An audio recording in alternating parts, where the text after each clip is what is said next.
सबसे पहले आप सभी को मेरा प्यार भरा नमस्कार। जैसा कि आप लोगों को पता ही है, मेरा नाम है सुमन और मैं हूँ आपकी टीचर और आपकी करियर सलाहकार। प्यारे बच्चों, ये ज़रूरी सूचना खुशखबरी उन सभी बच्चों के लिए जो काफ़ी लंबे समय से किसी शिक्षक भर्ती का वेट कर रहे थे सेंट्रल गवर्नमेंट की। तो आपकी जानकारी के लिए बता दूँ, रिसेंटली निर्मला सीतारमण जी ने ये घोषणा की है कि जो एकलव्य रेजिडेंशियल स्कूल है, एकलव्य रेजिडेंशियल स्कूल जो कि अपने आप में नवोदय विद्यालय की तरह एक प्रतिष्ठित संस्थान है और जिसमें नौकरी करने का सपना हर कोई बीएड का धारक देखते हैं। तो उनके लिए घोषणा की गई है कि आने वाले 3 साल के अंदर 38,000 टीचरों की नियुक्ति की जाएगी, टीजीटी टीचर और पीजीटी टीचर के लिए। ठीक है, तो आज का वीडियो होने वाला है इसी के बारे में कि जो भी बच्चे आने वाले भविष्य में एकलव्य रेजिडेंशियल स्कूल के लिए भविष्य में अप्लाई करना चाहते हैं तो उनका एलिजिबिलिटी क्राइटेरिया क्या होगा, क्या एग्ज़ाम पैटर्न होगा, वो सारी जानकारी मैं आज के इस वीडियो में बताऊंगी। तो ये जो जानकारी मैं आपको दूंगी, जो 2021 में इन्फॉर्मेशन बुलेटिन आया था, जो 2021 में जो वैकेंसीज आई थी उसी के आधार पर, तो 2023 में भी जो वैकेंसी अभी रिसेंटली आने वाली है एकलव्य रेजिडेंशियल स्कूल के लिए, तो आप निश्चित रूप से वो तो फॉलो कर ही सकते हैं। इससे थोड़ा बहुत आइडिया मिल जाएगा कि क्या कितने क्वेश्चंस आते हैं, नेगेटिव मार्किंग होती है नहीं, कहाँ से कौन कौन से लेवल से कितने मार्क्स का क्वेश्चन पूछे जाते हैं। ठीक है, तो एकलव्य रेजिडेंशियल स्कूल के बारे में तो सभी आप लोग जानते हैं। ये भी अपने आप में एक नवोदय विद्यालय की तरह एक प्रतिष्ठित संस्थान होता है।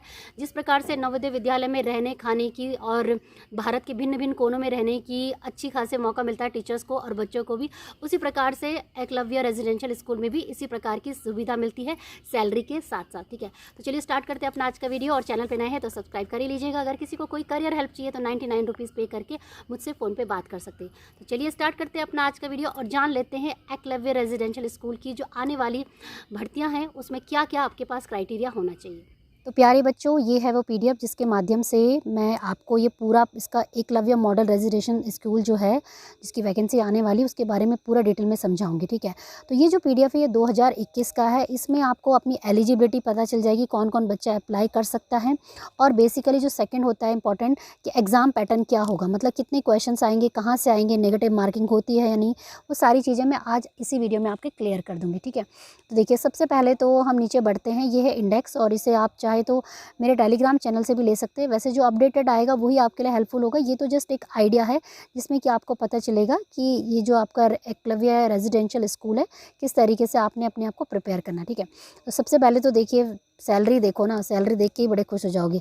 पोस्ट ग्रेजुएट टीचर की सैलरी देखिए, ये है सैलरी, और ट्रेंड ग्रेजुएट टीचर की सैलरी ये है। तो आराम से अच्छी खासी सैलरी में आपकी नियुक्ति होगी अगर आप अच्छे से इसके लिए प्रिपेयर करते हैं। तो सबसे पहली बात तो मैं आपको बताना चाहूँगी कि इसका जो एग्ज़ाम होगा वो होता है एग्ज़ाम का सीबीटी मोड, यानी कि कंप्यूटर बेस्ड टेस्ट। आपके पास कोई भी ओएमआर शीट नहीं आती है, ना ही कोई क्वेश्चन पेपर आएगा, सब कुछ कंप्यूटर में होगा, वहीं पे आपको इसे अटेंड करना होगा। तो ऑनलाइन पेपर होता है। ठीक है, दूसरा आता है जो पेपर का जो मीडियम होता है वो हिंदी और इंग्लिश दोनों भाषाओं में आपको दिया जाता है। नेक्स्ट आता है आपका एग्ज़ाम पैटर्न जो कि वेरी इंपॉर्टेंट है, क्योंकि इसमें सीक्वेंस में दिया है प्रिंसिपल के लिए क्या होना चाहिए। तो हमें तो प्रिंसिपल वाइस प्रिंसिपल से मतलब नहीं है, हमारा है सबसे पहले पीजीटी टीचर यानी कि पोस्ट ग्रेजुएट टीचर के लिए। तो देखिए इसमें ऑब्जेक्टिव टाइप ऑफ क्वेश्चंस आएंगे, मतलब कि एक प्रश्न दिया रहेगा और उसके 4 विकल्प आपके पास होंगे, उस प्रकार के क्वेश्चन आपके पास आएंगे। बाकी जो इंग्लिश और हिंदी का होगा उसमें कॉम्प्रीहेंशन होता है। ठीक है ना, जैसे कि हम हिंदी में बोलते अपठित गद्यांश और पठित गद्यांश या अनसीन पैसेज वगैरह इत्यादि।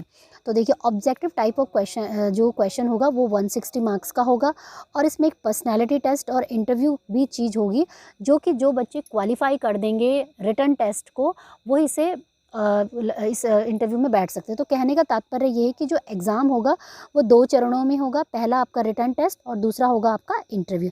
जो ये क्वालिफाई करेगा वही इंटरव्यू में अपीयर करेंगे। ठीक है, तो सबसे पहले ये जो क्वेश्चन पेपर है देखिए आपका कितने मार्क्स का आएगा। पूरा जो पीजीटी टीचर के लिए है वो 3 घंटे का पेपर होगा, 180 मिनट्स का, और जनरल इंग्लिश जनरल हिंदी इसमें पूछी जाएगी, general knowledge and current affairs, analytical ability, numerical ability on computer literacy, और ये है आपका मार्क की बाइफर्केशन। तो 10-10 नंबर के सारा आपका है। बेसिकली जो एनालिटिकल एबिलिटी है उसमें आपका 50 नंबर के क्वेश्चंस आ जाएंगे।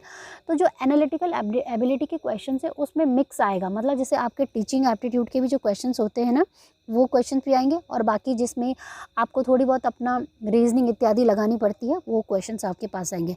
बाकी कंप्यूटर लिटरेसी इसलिए पूछी जाएगी क्योंकि आपको पता है कि सारी जो एजुकेशन है वो डिजिटलाइज हो चुकी है, वो आपका पूछा जाएगा।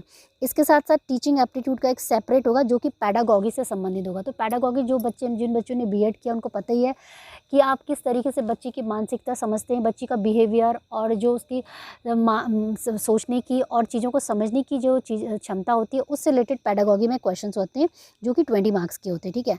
और 80 मार्क्स का आएगा आपका सब्जेक्ट नॉलेज। तो सब्जेक्ट नॉलेज का मतलब ये है कि जो पीजीटी टीचर जिसने भरा होगा, मान लीजिए जिस अगर आपका हिस्ट्री, ज्योग्राफी, पॉलिटिकल साइंस के हैं तो zoology, botany, chemistry, physics, math, जिस बच्चे का जिस सब्जेक्ट का होगा वो उस सब्जेक्ट का यहाँ पे सब्जेक्ट नॉलेज में 80 मार्क्स का आएगा।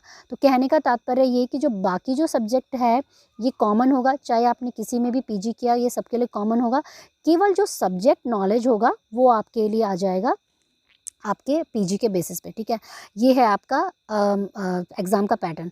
अब यहाँ पे लिखा है कि भाई मार्किंग कैसे होगी, तो उन्होंने साफ साफ लिखा है 1 mark shall be awarded to every correct answer, 2.5 marks shall be deducted for every incorrect answer, ठीक है।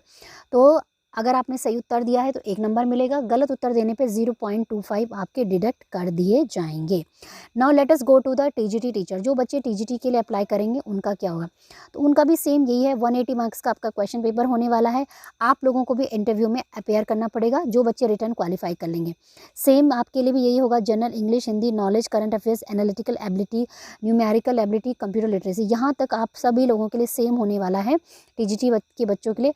नेक्स्ट आता है सब्जेक्ट नॉलेज। तो सब्जेक्ट नॉलेज का जो पेपर होने वाला है वो होने वाला है आपका 100 मार्क्स का, ठीक है। तो 100 मार्क्स का सब्जेक्ट नॉलेज का मतलब ये है कि जो बच्चे जिनका ग्रेजुएशन आर्ट्स में है, जिनका बीएड आर्ट्स में, जिनका साइंस में और साइंस में उन्होंने बीएड किया है, तो उनका वही आपने अपने भरना है कि आप सोशल साइंस के टीचर बनना चाहते हैं या साइंस के या कॉमर्स के, वो उसी के हिसाब से आपने अपने भरना है और उसी के हिसाब से आपके पास पेपर आएगा, ठीक है। तो जैसे मान लीजिए मेरा बीएड और मेरा ग्रेजुएशन साइंस में है, मेरी सहेली का सोशल साइंस में, तो उसके पास सोशल साइंस का ही पेपर आएगा, यानी कि हिस्ट्री, ज्योग्राफी, इकोनॉमिक्स और पॉलिटिकल उसके पास आएगी।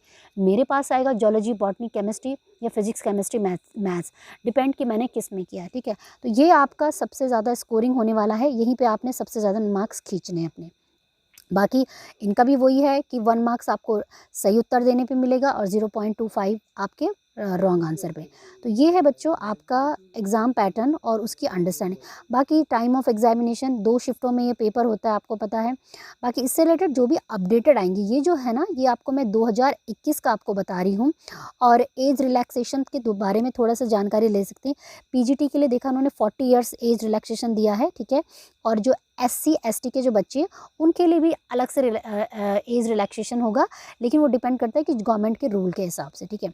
बाकी जिन बच्चों ने पीजीटी के लिए भरा है, देखो उनकी क्राइटेरिया ये है कि अपने पीजीटी इंग्लिश बनना है तो लिटरेचर आपका पढ़ा होना चाहिए, हिंदी और Sanskrit with Hindi as one of the subject at graduate level पे आपने पढ़ा होना चाहिए। मैथमेटिक्स के लिए मैथमेटिक्स एंड अप्लाइड मैथमेटिक्स। बाकी जो बच्चे फिजिक्स के लिए करते हैं, स्पेशली बच्चों का क्वेश्चन होता है बीटेक वाले बच्चों का कि मैम अप्लाइड फिजिक्स या न्यूक्लियर फिजिक्स किस में हमने करना है। तो देखिए उन्होंने साफ साफ लिखा है कि अगर आपने बीटेक में ये फिजिक्स पढ़ी है तभी आप इसके लिए अप्लाई कर सकते हैं। उसी तरीके से केमिस्ट्री, बॉटनी आप सब देख लीजिएगा अपना। और पीजीटी ज्योग्राफी, हिस्ट्री के बच्चों के लिए। अब कॉमर्स वाले बच्चों के लिए भी इन्होंने देखा है कि master degree in commerce however holder degree of MCom in applied business economics shall not be eligible. तो जिन्होंने इसमें एमकॉम किया है ना, बिजनेस इकोनॉमिक्स में, उनके लिए एप्लीकेबल नहीं होगा। बाकी पीजीटी इकोनॉमिक्स का देख लीजिए आप, ये है पीजीटी इंफॉर्मेशन एंड टेक्नोलॉजी। अब यहाँ पर मैं एक चीज़ बोलना चाहूँगी कि जो बच्चों ने बीटेक किया है कंप्यूटर साइंस में, उनके लिए उन्होंने लिखा है कि आप लोग भी अप्लाई कर सकते हैं।